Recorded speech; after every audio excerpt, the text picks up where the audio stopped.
mis su arvates tegi EKRE valesti ja mida oleks pidanud tegema või?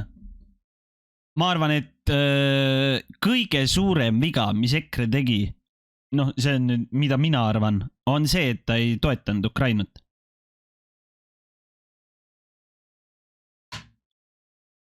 On minu arvamus.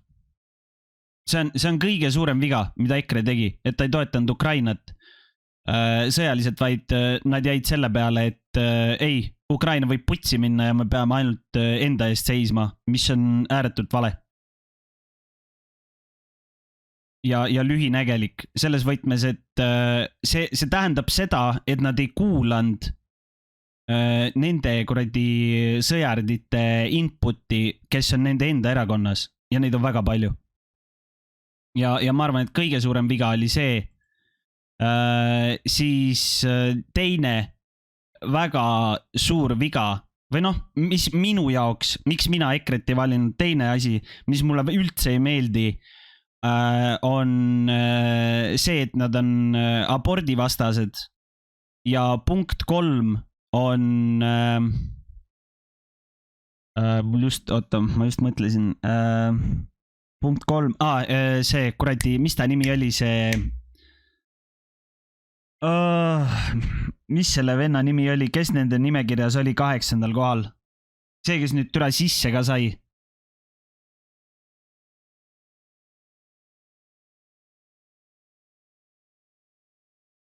Ei, Varro,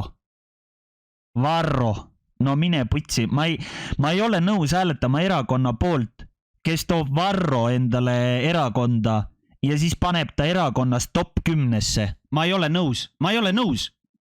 0.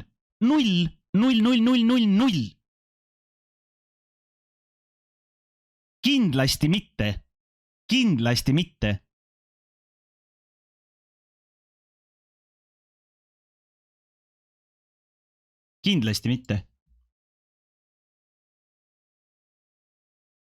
Et need 3 asja minu jaoks olid need, miks mina ei valinud EKRE-t. Ma ei taha keskharidusega venda riiki juhtima.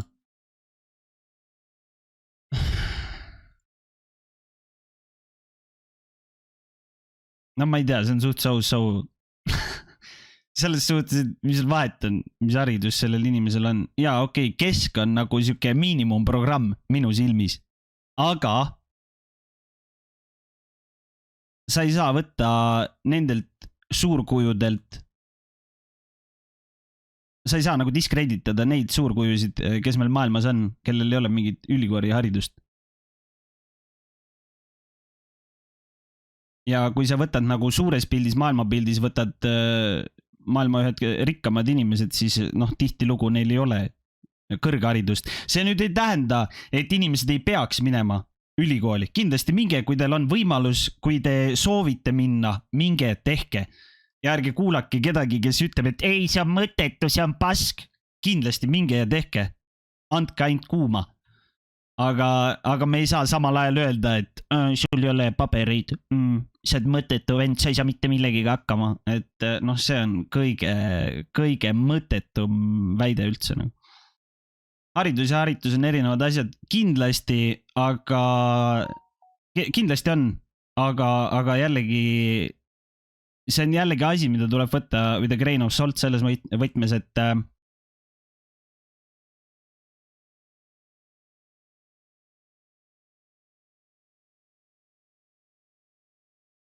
kui see lause tuleb inimese poolt, nagu inimese enda poolt, siis see nagu kõlab nagu mingi kaitse ja see jätab eos sellest inimesest nagu mingi halva mulje, vaata.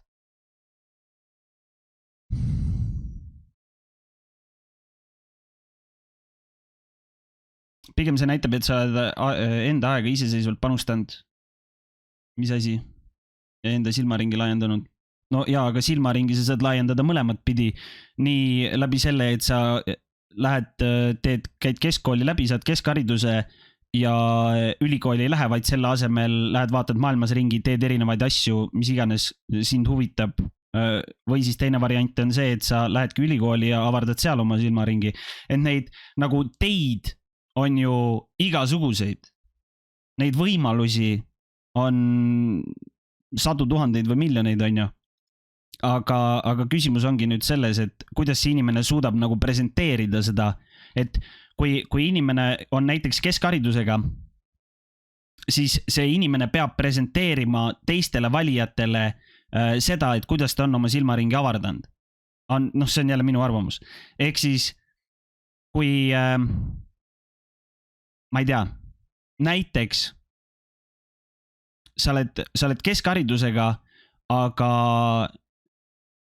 ma ei tea, sa oled olnud näiteks mingisugune kuradi firma juht, ettevõtja, ma ei tea, mis iganes, noh, mis iganes sinna juurde saab panna, on ju. Noh, siis ongi see, et okei, ta on ettevõtluses, tal on suurem silmaring, okei. Ja kui ta nüüd näiteks tegelebki selle mingi ettevõtlus, mingi pushib seda temaatikat läbi vaata, siis see ongi võib-olla õige inimene, on ju. Et why not? Aga samal ajal, kui inimesel on nagu ülikooliharidus, siis täpselt samamoodi seal peab olema see juures, et okei, ta on ülikoolis käinud, tal on kõrgharidus, aga mis kõrgharidus tal on? Et kui tal on kõrghariduseks on mingi usuteadus, no vabandust väga, aga mis sa hakkad peale selle satanismiga seal Riigikogus nagu?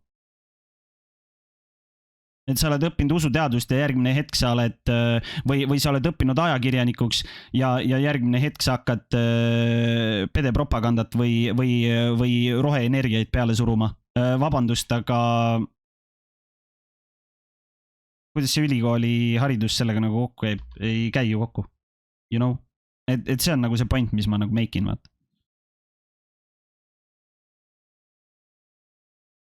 Et alati ülikooli haridus ei tähenda seda, et see inimene on parem või kõrgkooli haridus. Lihtsalt see annab mingisuguse baseline'i, mille järgi on lihtsam inimest hinnata ja mingit paremat meetodit nagu ei ole.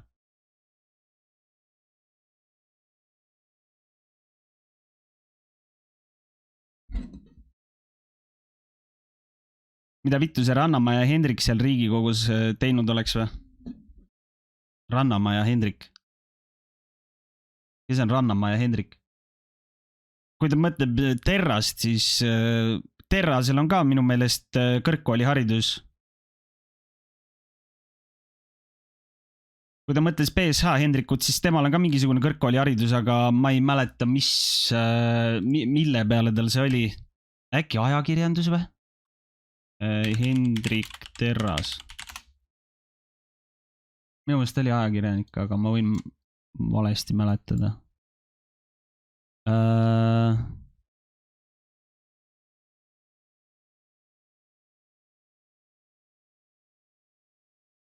Ajakirjandus ja kommunikatsioon.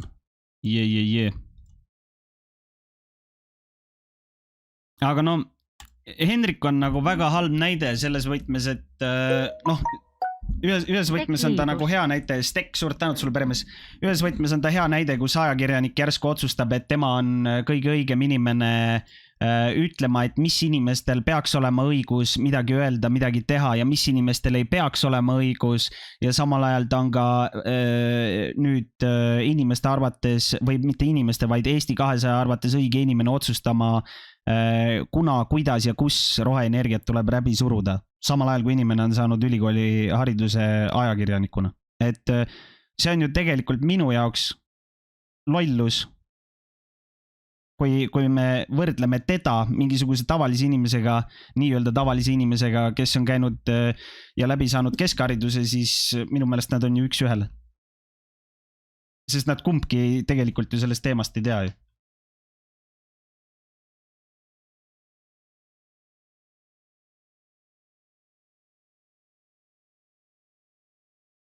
Kui me võtame nagu puhtalt nii-öelda hariduskäiku ja jätame selle välja võib-olla, mida nad on teinud nii-öelda nagu nii-öelda klassikalisest haridussüsteemist väljaspool, you know. Aga selleks, et saada igale alale vastava haridusega inimene, noh, see on põhimõtteliselt, et võimatu.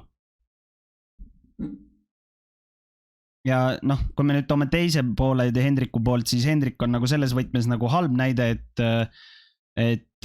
noh, tema ju sai Riigikokku puhtalt läbi tutvuste. See, et inimesed teadsid teda BSH saatest, noh, see on täielik klounaad, võib-olla mõni üksik loll hääletas tema poolt, mingi loll inimene, kes ei tea poliitikast mitte midagi, teda ei huvita ja noh, ta teab, et okei, see inimene oli seal saates, ma lähen valin lihtsalt tema, sellepärast et ma enda ringkonnas kedagi teist ei tea. Noh, need on lihtsalt need lollid inimesed, kes ei viitsi süveneda, kes ei viitsi teha, kellel on lihtsalt pohhui. Aga reaalsus on see, et ükski inimene ei läinud tema poolt hääletama sellepärast, et oli seal saates.